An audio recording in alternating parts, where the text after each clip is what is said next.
এইটো চৰকাৰৰ এটা পদক্ষেপ তেখেতসকলে নিজৰ মিনিষ্ট্ৰী এক্সপানশ্যন কৰিবৰ কাৰণে যিটো ব্যৱস্থা লৈছে তেওঁলোকে আজি নিশ্চয় অনুভৱ কৰিছে আকৌ চৰকাৰৰ কেইজনমানক আকৌ মন্ত্ৰীটো দিয়াৰ দ্বাৰা দি অসম চৰকাৰৰ যিটো ৰাইজৰ প্ৰতি সেৱা আগবঢ়োৱা বা অসমখনৰ উন্নয়নৰ কাৰণে ক্ষিপ্ৰতাৰী কাম কৰাৰ যিটো প্ৰয়োজন আছে ইয়াৰ কাৰণে তেওঁলোকে আজি মিনিষ্ট্ৰীখন এক্সপানশ্যন কৰি পেলাই যিসকলক আজি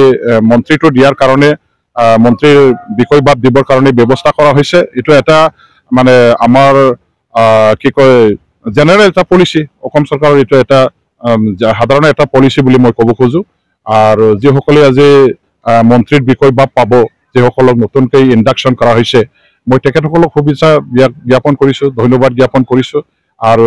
তেওঁলোকৰ ভৱিষ্যত ৰাজনীতিক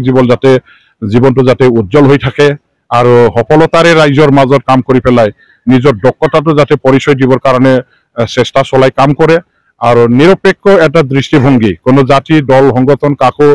বাছ বিচাৰ নকৰাকৈ পক্ষপাতিমূলক নীতি গ্ৰহণ নকৰাকৈ সংবিধানৰ যিটো আমি দোহাই দি পেলাই শপত খাই মন্ত্ৰীৰ বিষয়বাদটো লোৱা হয় গতিকে অসমৰ যিসকল জাতি জনগোষ্ঠী ৰাইজ আছে যিবিলাক আমাৰ দল সংগঠন আছে চবকে অসমবাসী নাগৰিক হিচাপে অসমৰ এজন নাগৰিক হিচাপে তেওঁলোকে দায়িত্ব লৈছে যিহেতু চবকে সমান চকুৰে দৃষ্টিৰে চাই পেলাই যাতে কাম কৰে সকলো জিলা সকলো অঞ্চল সকলো MLA বিলাকৰ প্ৰতি যাতে